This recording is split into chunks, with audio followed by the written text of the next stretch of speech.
Welcome back, everyone. My name is Nick, and this is my channel, Counter the Narrative. I like to do things a little different here. I like to talk about complex concepts and ideas, but break it down into analogies and real-life situations and emotions to help explain them. I like to relate concepts to everyday life to help others see something that they may not be able to see themselves. I relate it to an emotion or feeling they've encountered in reality. I prefer to do this instead of telling you what to do or throwing terms and labels at you. Only you know the best way to help your own life, and terms and labels put things in boxes or paint situations with broad brushstrokes. By the end, I promise you'll learn something new or see a different way to visualize everyday life. Hopefully even a slight change in perspective or even a major light bulb moment of, I never looked at it that way before. If you have one, please share it in the comments. I would love to hear it. Without any further ado, let's hit the intro and let's begin.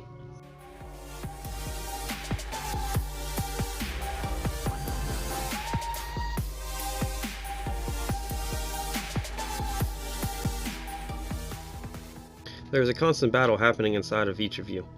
Which one will you choose? An old Cherokee told his grandson, "My son, there is a battle between two wolves inside us all.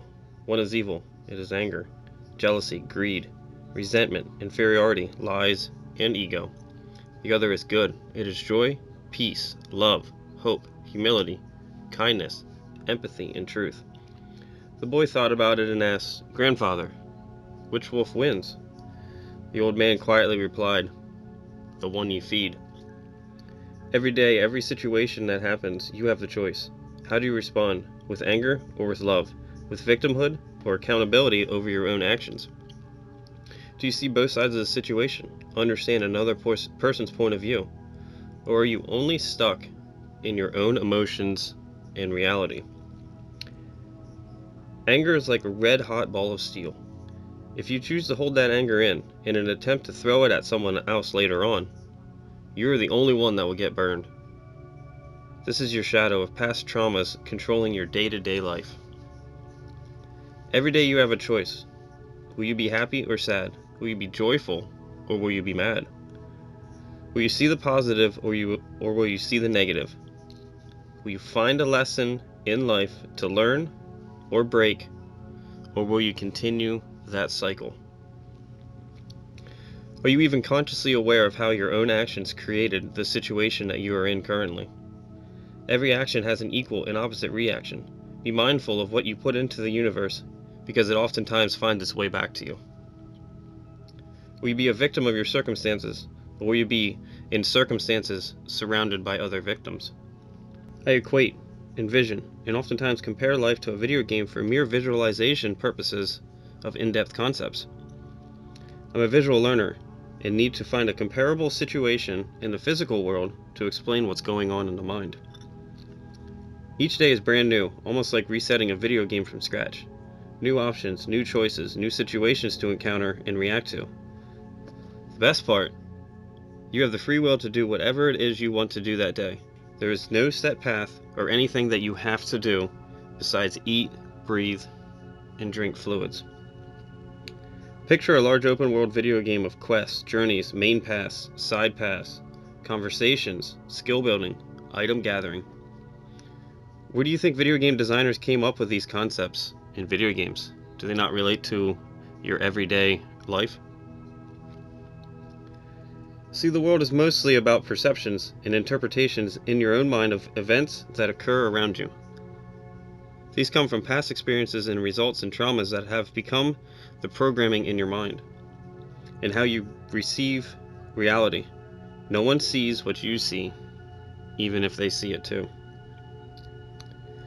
If a person sees themselves as a victim of their circumstances, they will see every situation as them being a victim and the world is out to hurt them.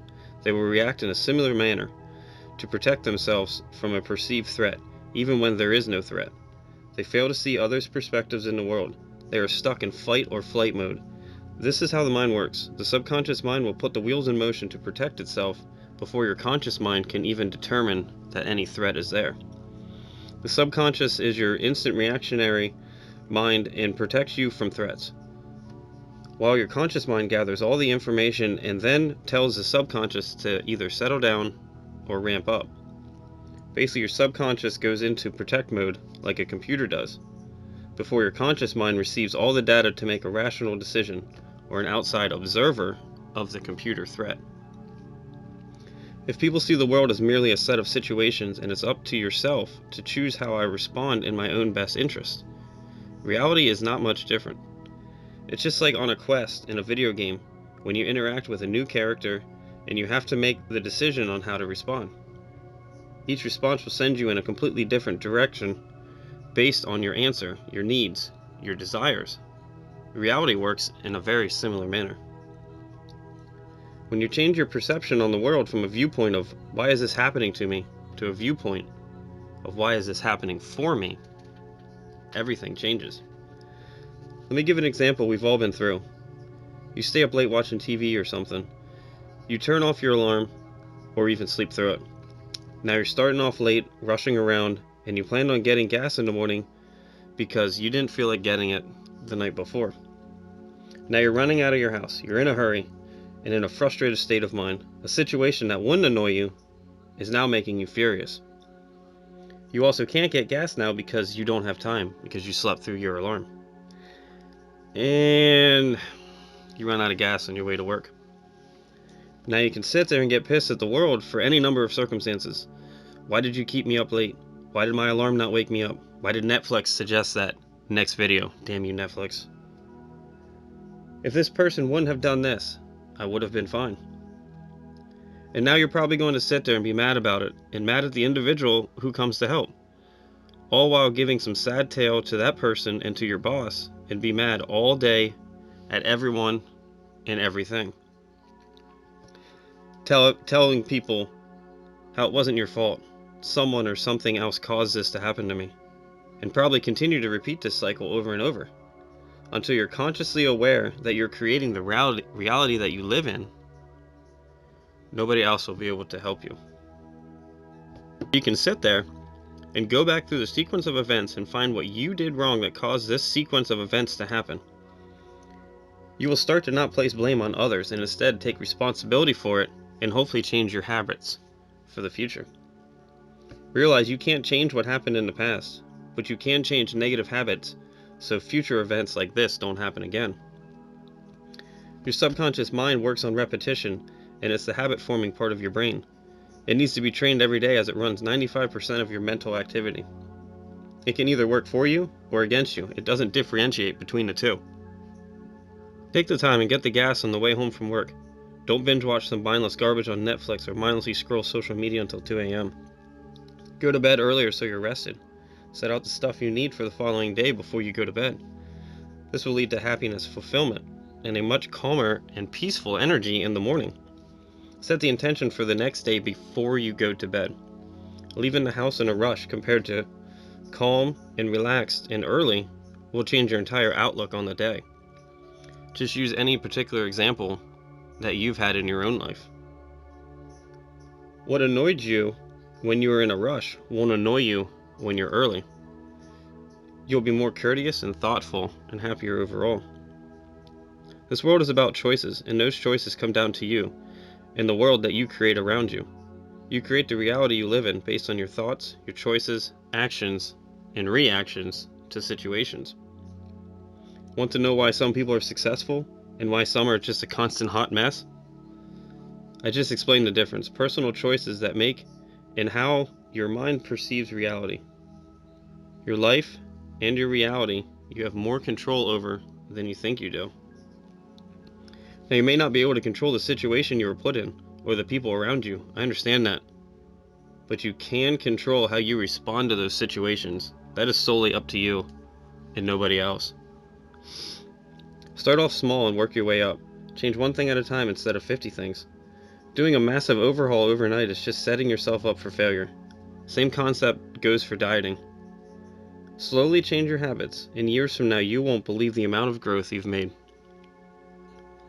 I don't offer quick fixes or instant gratification. I do, however, offer you a lifetime of happiness and better control over yourself and your surroundings. Nobody's coming to your rescue. Nobody's coming to your house to force you to make better decisions. You wouldn't like that, and it's a violation of your own free will. This all comes down to you. Everybody wants free will until they realize there's nobody to blame except themselves for their own life. It's a process, a rewiring or reconfiguring of your brain on how to think, act, react, and process information differently than before. It's basically like overwriting a computer program installed inside your mind. It just takes more time. Be patient with yourself. Your ego will always try to be correct. It will fight you during this process. You will fail at changing yourself multiple times. It happens. Every successful person has failed countless times. You learn more from your losses than you do from your victories. Think of a video game. Every time you failed in a video game, did you get down on yourself? Or did you find the missteps you took and then change for the next time until you overcame that particular obstacle? Once you do, you rarely make that mistake again. Reality is but a game, just with real emotions and pain attached.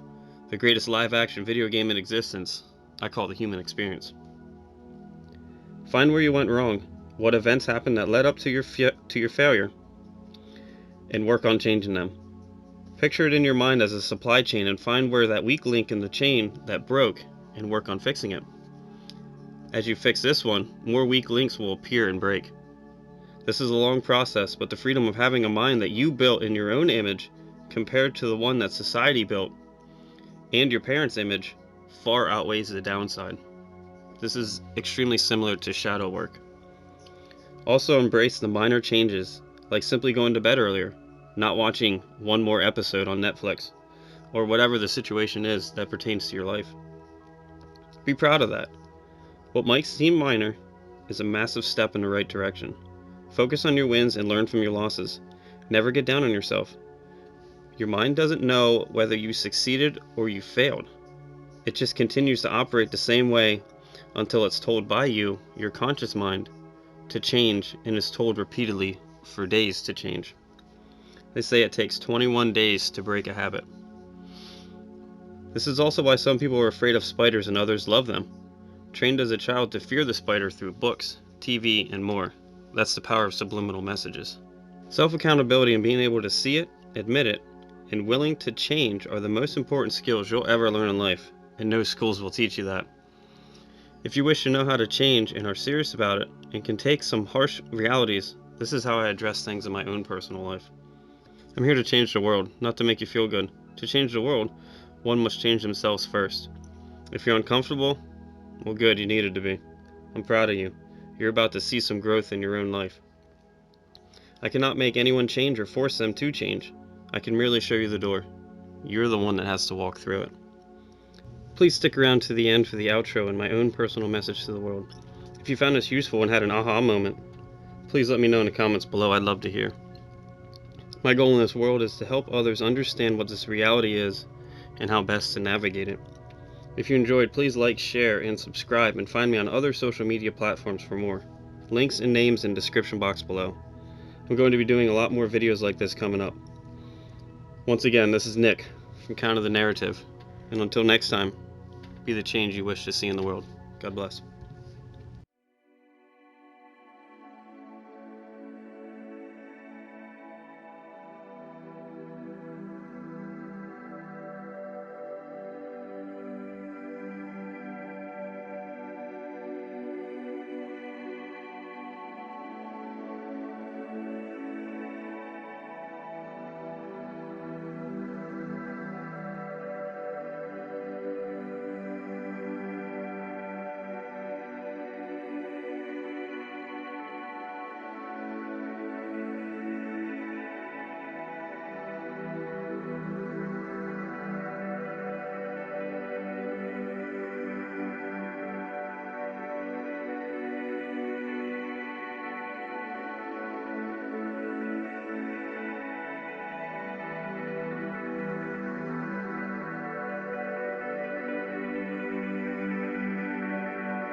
Precisely because of the obscurity of our world thus revealed, such a picture my people are happy. It had been well understood by